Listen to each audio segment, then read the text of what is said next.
সব বন্ধুত্বে শব্দ লাগে না, কখনো কখনো একটা চুপচাপ উপস্থিতিই বলে দেয়, আমি আছি সবসময় তোর পাশে। আজ শোনো এমনই এক ছোট্ট কিন্তু গভীর বন্ধুত্বের গল্প।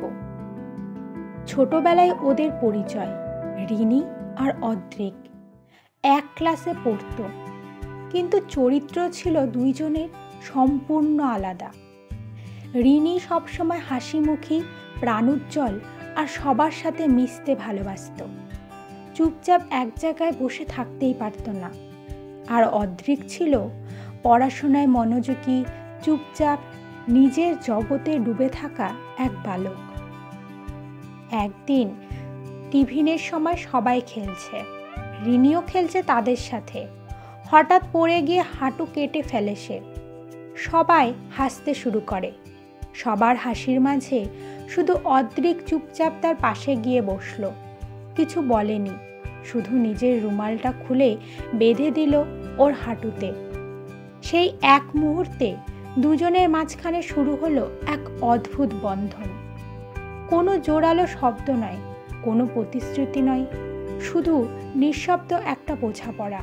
স্কুল শেষ, কলেজ শুরু, জীবন অনেক দূরে নিয়ে গেছে ওদের। রিনির বিয়ে হলো, অদ্রিক নিজের ক্যারিয়ারে ব্যস্ত, দুজনের আলাদা জীবন।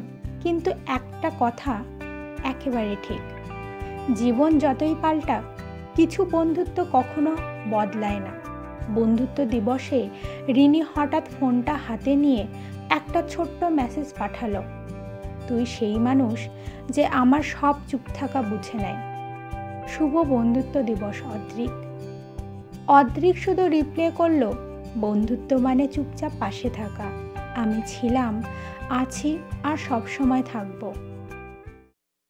বন্ধুত্ব মানেই সব সময় পাশে থাকা, চুপচাপ, বিনা শব্দে, বিনা কোনো দাবিতে। ঠিক যেমন অদ্রিক ছিল রিনির জীবনে, তোমার জীবনেও নিশ্চয়ই একজন অদ্রিক আছে। তাহলে তাকে আজ শুভ বন্ধুত্ব দিবস বলে ফেলো। কারণ কিছু সম্পর্ক বারবার বলার দরকার হয় না, একবার বললেই চিরদিনের জন্য থেকে যায়।